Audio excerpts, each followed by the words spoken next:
Good morning, Tottenham fans. The fan base seems a lot happier in the last 24 hours, especially as we beat the Gooners and on the same day got a here we go for João Palhinha.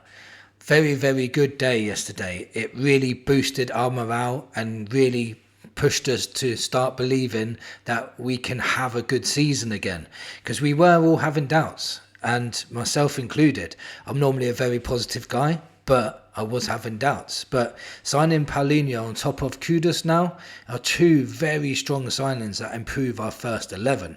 In today's video, I'm going to talk about why Palhinha is such a good signing and where do we go from here. What kind of signings do we still need? What kind of signings can we bring in realistically, in what positions as well? And a couple of players are going out on loan. All that in today's video. If you're new here, please hit that subscribe button. This channel is growing from strength to strength and it's all because of you guys. It's all so much appreciated. If you enjoy this video, please hit that like button. It really helps the channel get seen more to other viewers. Now, let me tell you why Palhinha is the perfect guy for us. We've finally got our number 6. This is the position we've been saying for what, 2 years now, maybe 3, that we really need to fill, because it just felt like at times we were always bullied in midfield, and this guy changes everything for us. What Thomas Frank says is win your duels, win your second balls. That's one of his top priorities when you're going into a game.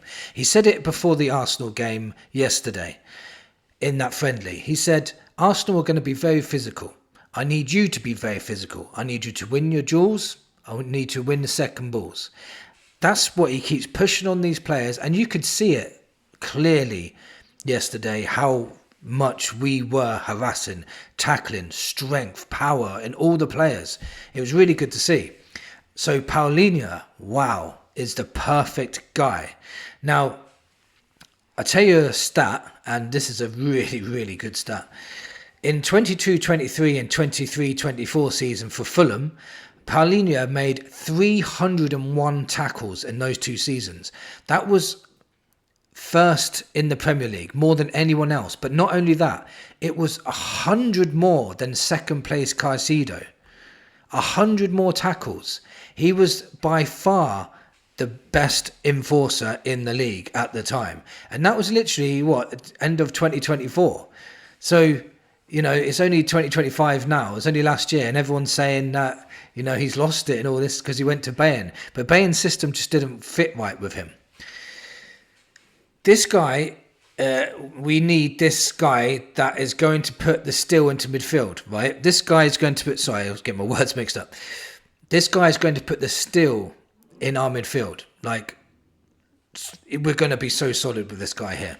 In my opinion, there are many games won and lost in the midfield battle, and Palhinha improves our midfield. He improves our first 11.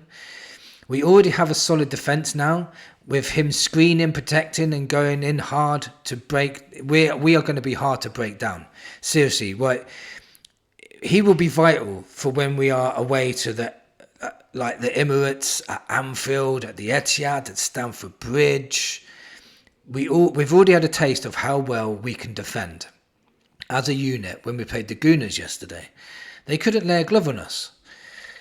We also got to see how dangerous we can be from corners and set plays. And also how defensively solid we can be too. Palhinha can help with all of this. He's 6'3". He's a unit. He's strong. He's powerful. He's a powerful guy.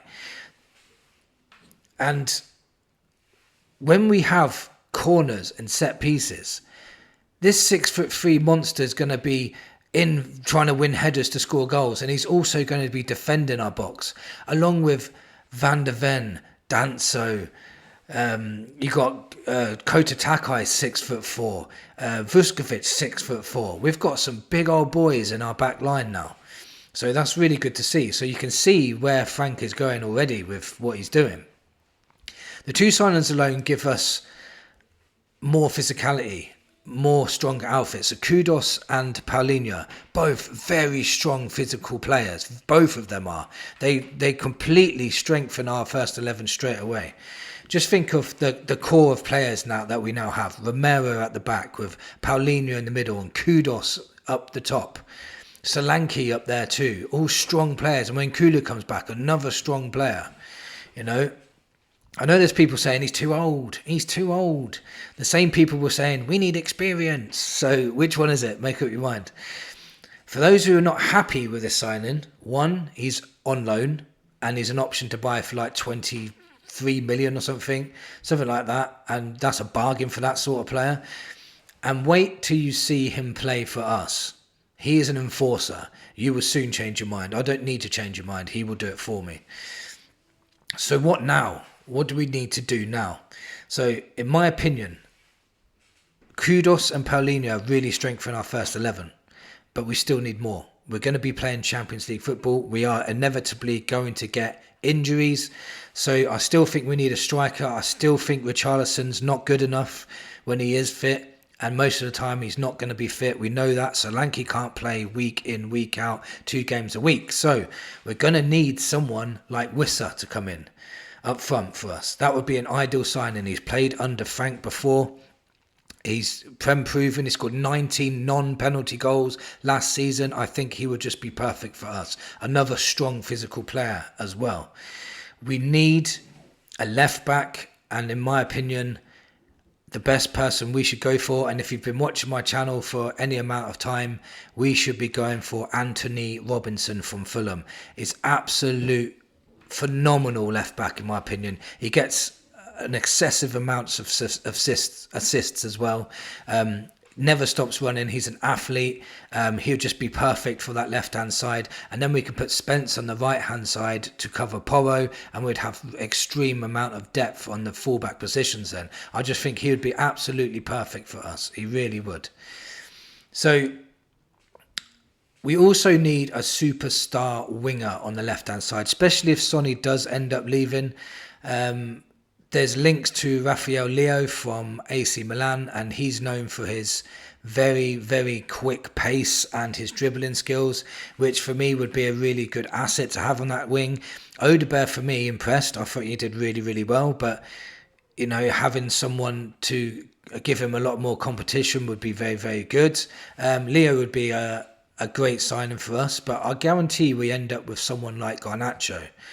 He's a bit of a knob, but he's a quality player. I think he's only 21 years old, Prem proven. He knows how to score goals. He's very skillful. But would Frank let his no dickhead policy get in the way of that, though? That's the only thing. I just think we would go down the Garnacho route. Apparently, though, Chelsea, he really wants to sign for Chelsea. Like everybody else in the world that Chelsea signed. I think Chelsea have got a 122-man squad at the moment. But does that mean we can go for Xavi Simons? Now that would be a superstar signing in my opinion. That would be an excellent signing. That'd make me forget all about the Morgan Gibbs-White saga completely. So maybe that's on the cards. We do definitely need to do more. We need to get players out the door as well. I do think Sonny's going. I think Mikey Moore is being loaned out to Rangers now. I think Donnelly's going out to a championship side, so he'll be gone as well. Sonny's talking to LA, so he could be gone. So massive amounts of changes going on, and we do definitely need a few more names, a few more players into this squad to keep us strong. Our midfield's starting to look really good now. I think we should keep Bentancur and sell Basuma. If Basuma does go, we'd have a midfield of Palhinha and Bentancur to cover the 6. We've got Sarr and Bergvall to cover the 8, and Gray in there too. And we've also got Maddison and Kulu to cover the 10s. Now, if we signed a Xavi Simons, that's another player to cover the 10. Even Kudus can play in the 10 as well. So lots of options. The squad is starting to take shape. The first 11 is a very, very strong 11. But as we know from last season, we're not going to have that 11 all season. They're going to be injuries. We've already got 4 injuries before the season's even started. We've got the Super Cup coming up, and I'm really looking forward to that now. If we can sign a striker and a left winger, because I think, though, our weakest part of our team now is going forwards, up front. I really do. It's full of youngsters and a mixed match of injury-prone players and players that are on their last legs now, like Sonny. So we've got... If we can get a striker and a left winger in that are top class, I really think we can have a fantastic season next season. I really do. I'm not going to do my prediction for next season just yet. I'm going to wait until the window is closed, or until the season starts. I really think if we played like we did against Arsenal, but obviously to an even higher standard against PSG, we have actually got a chance of winning the Super Cup. Imagine winning 2 European trophies in the space of 3 months. That would be insane. And then Frank can say, I always win a trophy before the season starts. So that would be insane. That'd be great. All the pressure would be off him to win a trophy because he's already won one. So that would be even better. And then he can concentrate on the league and try and get Champions League football. You never ever know.